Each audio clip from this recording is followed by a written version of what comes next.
Alors, jour 2, c'est la pause le matin. Donc la salle est vide, mais c'est pas la pause pour moi parce que je viens d'apprendre que je serai en conférence sur la scène principale à 14h30. Donc là, très sincèrement, j'ai la pression. Donc je suis en train de répéter, retravailler ma conférence, voir si mon PowerPoint est OK. Ça met un coup de stress. Voilà, je vous partagerai ça au fil de l'eau. Verdict à 14h30 sur la scène principale du GSS 2024.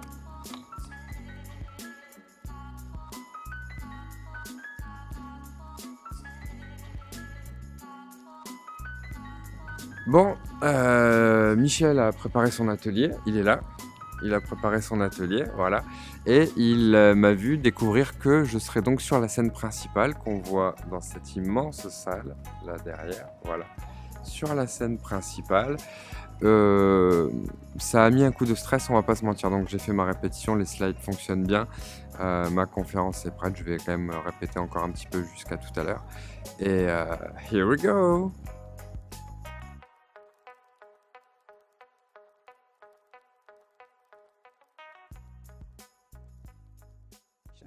Please welcome on stage Matthew Bonet.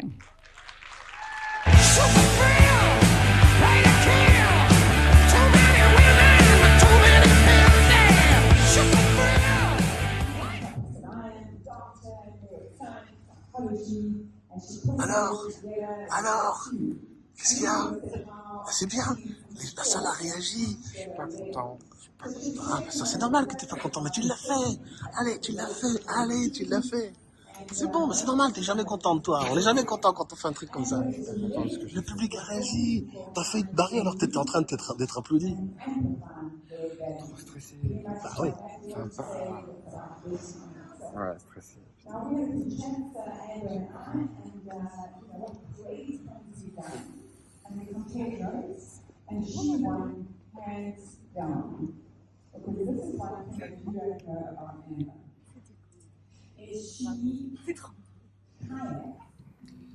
Bon, si j'avais dû faire une émission Vie ma vie, tu vois, on aurait pu l'intituler Vie ma vie à la balinaise. Mais c'est pas le cas. Welcome to Bali, dans la tenue la plus balinaise qu'on trouvera aujourd'hui. Je voulais partager ce petit témoignage tant que c'est encore chaud dans ma tête. Pourquoi? Parce qu'hier, j'ai rien fait. Tu t'en douteras bien, la journée était assez dense comme ça. Donc hier, deuxième journée du GSS, je suis passé sur la scène.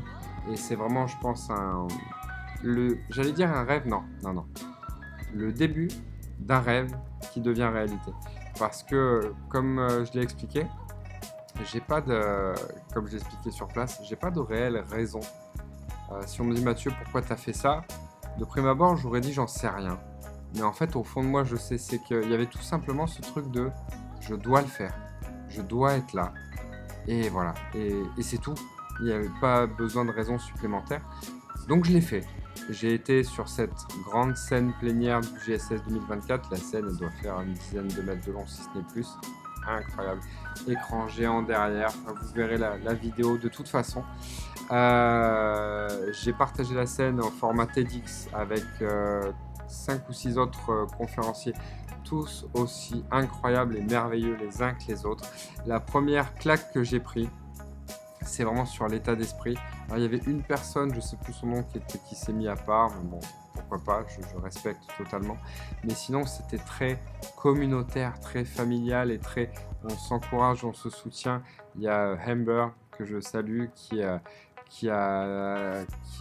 lancé l'idée de se mettre ensemble tous en cercle sur la scène et de faire une prière, vraiment comme on voit à l'américaine, une prière qu'on soit croyant ou non, c'est pas grave, ça galvanise, ça donne de l'énergie, c'est un moment puissant où on est là tous en rond à se donner la main.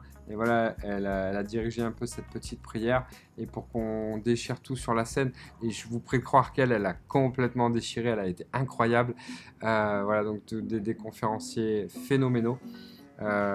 Évidemment, c'est pas parfait, mon intervention n'était pas parfaite, mais j'ai pris une belle leçon aussi parce que merde à la perfection. J'ai jamais eu de problème particulier avec la perfection. Je suis juste quelqu'un qui aime bien faire son travail. Évidemment que mon texte, il n'était pas au millimètre, même si dans ma tête, il était au millimètre, mais le rendu ne l'était pas. Évidemment que c'était pas parfait et ça ne l'est jamais et je suis très ok avec ça. Évidemment que les premières minutes, j'ai été dur avec moi parce que je me suis dit, oh là là, Donc ma première scène en anglais, ma première scène internationale, le stress, la, entre guillemets, barrière de la langue. On peut plus vraiment parler de barrière, mais ça restait une première sur la langue. Évidemment qu'il y avait un facteur stress énorme dans ma tête, évidemment. Mais je pense que j'ai fait le taf puisque j'étais invité à la prochaine convention de Singapour et aux États-Unis. Techniquement, c'est que le message est plutôt bien passé. Et j'ai eu de retours plutôt bons aussi de quelques Français. Donc, cool. Vraiment une chouette expérience. Et aujourd'hui, voilà, on s'est détendu, on a profité, on est allé voir, on a partagé un moment avec Michel et Thierry. Et on a loué un scooter. Si vous allez à Bali, louez un scooter. Oui, toi, loue un scooter. Parce que les taxis, bah, ils t'entubent. Oui, parce que c'est jamais le même prix. Jamais. Aucun. Pour la même course, tu auras des prix différents. C'est jamais le même prix. Et même si ça coûte pas cher, à l'usure, si tu fais que du taxi, ça coûte une blinde. Là, j'ai combien? Donc 600 000 600 000, donc j'ai loué un scooter pour 4 jours, 600 000 roupies indonésiennes, l'équivalent de 36 € et des centimes. Donc autant vous dire que ça finira très bien jusqu'à ce qu'on rentre à la maison. Voilà. Hein. En tout cas, c'est une super expérience. On vit vraiment à la balinaise. On a loué une maison, on est à l'étage et c'est tout ouvert. Il n'y a que les chambres au fond qui sont fermées. Là, j'ai une vitre ici. Là, il y a le mur qui donne sur les chambres, mais sinon, tout est ouvert. C'est tout en grand. Le matin, on se réveille avec les singes, avec les canards, avec les... Enfin, voilà, alors, par contre, la nuit noire, la nuit, elle est noire, c'est sûr, mais il n'y a pas d'obscurité dans les maisons. Hein. Le soleil, il tape tellement que c'est tout le temps éclairé. Enfin, ça faut s'y faire aussi. Voilà, mais c'est génial. Moi, je m'éclate. Voilà. J'ai plus de piles, c'est pour ça. Voilà. Eh ben voilà. Donc allez, deuxième, parce que vous n'avez pas vu la première, c'était mythique, hein, c'est fabuleux. Donc j'espère que vous allez bien. Aujourd'hui, Michel retourne en France. Moi, ça m'a fait plaisir de partager ce moment-là avec lui.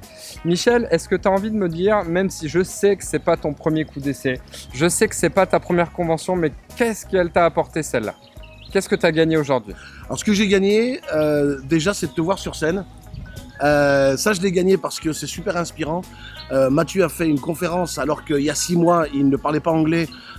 Et je trouve ça particulièrement fort, particulièrement couilleux.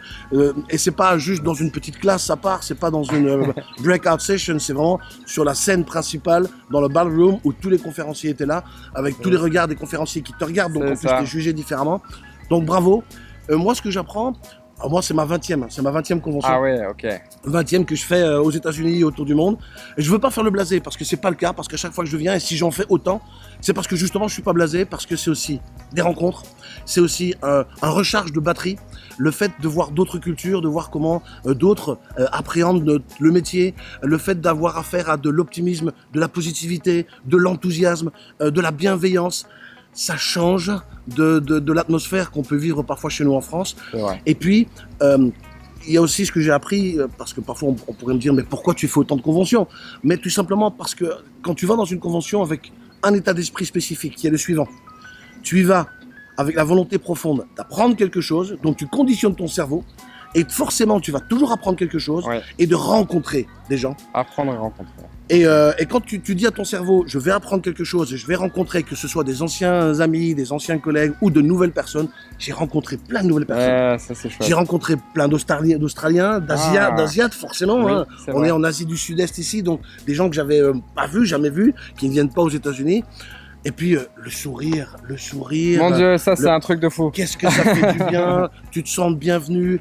C'est juste, enfin moi je le vois comme ça, pour moi assister à une convention de conférenciers professionnels, ou que ce soit aux États-Unis ou n'importe où dans le monde, c'est une bouffée d'oxygène et ça m'alimente et ça me rend à chaque fois un meilleur conférencier. Et puis, tu vois les conférenciers sur scène, tu les vois, ça t'inspire, tu te dis, ah, punaise, ouais, le gars il est naturel, ah punaise, ça c'est bien préparé. Ou parfois tu apprends aussi des contre-exemples. Ah ben finalement, ils sont pas tous super orateurs. Non, il y en a aussi qui sont moins bons. Il y en a qui sont moins bons. Et c'est bon pour la confiance en soi. Tu dis, ah ben finalement, je suis pas mauvais. Non mais, on en a besoin aussi de se dire qu'on n'est pas mauvais. Voilà tout ce que j'ai appris. Eh ben, je te remercie, Michel. Pour ma part, je vous en partagerai un peu plus longuement à mon retour en France. Il n'ose pas le faire avec moi. On fera une vidéo On fera une vidéo aussi pour l'association AICM, ça va être sur ma chaîne YouTube, il faut le dire aussi. On fera une vidéo, alors je vais essayer donc avec Michel ici présent, Thierry et Chris qui étaient aussi à Bali pour avoir un retour global de toutes leurs impressions, de la façon dont ils ont vécu la chose. J'en profiterai à ce moment-là pour vous partager ma petite expérience, comme j'ai raconté à Michel, la petite expérience de la prière avant la prière à l'américaine, avant la croix, c'était génial, je vous raconterai. Voilà, donc il y a plein de choses à vous raconter, restez connectés, restez en ligne. C'est génial. Mais c'est ça, et donc là il nous reste quelques jours à Bali avec ma femme Michel, on va lui faire un gros bisou parce qu'il va prendre l'avion et on fera le point à ce moment-là. Je vous embrasse tous très fort. Ciao, ciao. Bye. Fait chaud. Ça y est, c'est le départ.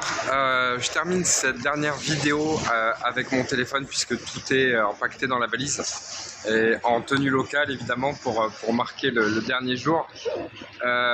J'ai eu une surprise assez incroyable. J'attendais Sophie et Milan aux toilettes de l'aéroport de Denpasar et il y a vraiment une dame charmante qui m'a fixé, qui m'a vraiment fixé. Elle disait Mathieu, yes. Et elle me dit donc en anglais, tu as fait une conférence? Oui. En anglais pour ta première fois? Oui. Donc j'ai bien compris qu'elle y était. Et en fait, on a échangé un long moment et je trouve ça incroyable d'avoir l'immense honneur d'avoir pu marquer un esprit comme ça. Et je sais que c'est pas la seule.